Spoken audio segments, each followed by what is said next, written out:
Bitcoin isn't just a hedge anymore. It's becoming a necessity in a world looking for stability outside the control of any one nation. Now let's talk about inflation. The CPI numbers just came out this morning, which we're always keeping an eye on, and they actually looked better. So remember, the Fed is using outdated data. They're using data that is at least 2 months behind. They're looking at February, even though it's April. Inflation in March unexpectedly declined 0.1% on the month and rose a lower than expected 2.4% year over year. So it dropped. That's good. Year over year core CPI rose at a lower pace of 2.8 compared to 3.1 in February. We're seeing small, meaningful decreases. While positive, it's too early for the full impact of tariffs. I hope Trump wraps this up. Tons of massively high tariffs would certainly spike inflation when the price of everything just goes through the roof, because no one's just going to eat a 30 to 50% tariff fee. In this person's view, the prospects of higher prices and slower growth in the months ahead has increased the uncertainty of the Fed's interest rate trajectory. Driving a decline in prices this past month was a steep fall in gas. The index dropped 6.1% for gasoline. Over the last 12 months, the index is also down 10%. Inflation has dropped off a cliff. They're thinking CPI is 2.8. We see CPI is actually 1.3 today. That's crazy talk. Unless they're seeing 2.4, in which case they're looking here before this thing collapsed a full percentage point. So the Feds are making mistakes by not dropping rates. This could lead to deflation, which they don't want.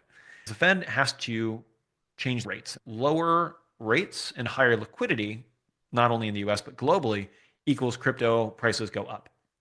And so what we want to see here is we want to see the Fed start to cut rates, which would help increase the value of risk assets. As money gets cheaper, more flows into the system in risk assets like crypto.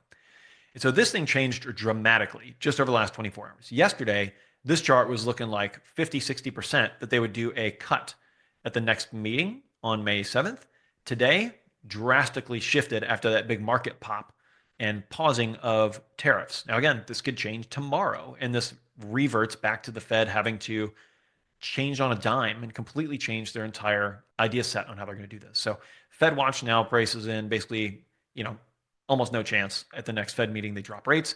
They're pricing in about a 62% chance that they drop it 25 basis points at the June meeting, and about 55% a coin flip of another rate cut in July. These things are unreliable, changing moment by moment, day by day, minute by minute, as this thing just keeps moving around. So what was interesting is to talk about just how fast everything's changing. Goldman Sachs rescinds their recession forecast just an hour after the Trump tariff reversal. So Goldman Sachs came out and said they raised their prospects of a recession to 65%. And then an hour later, dropped it to a 45% chance because, of course, everything changed when Trump suddenly changed his mind and did a temporary pause. The bank walked back its forecast Wednesday, an hour after Trump paused most tariffs. The bank now sees a 45% chance the economy could tip into recession within the next year. Trump isn't pausing all of its tariffs, and this was something I didn't realize till this morning. During the 90-day reprieve, the White House will keep a 10% across-the-board tariff in place.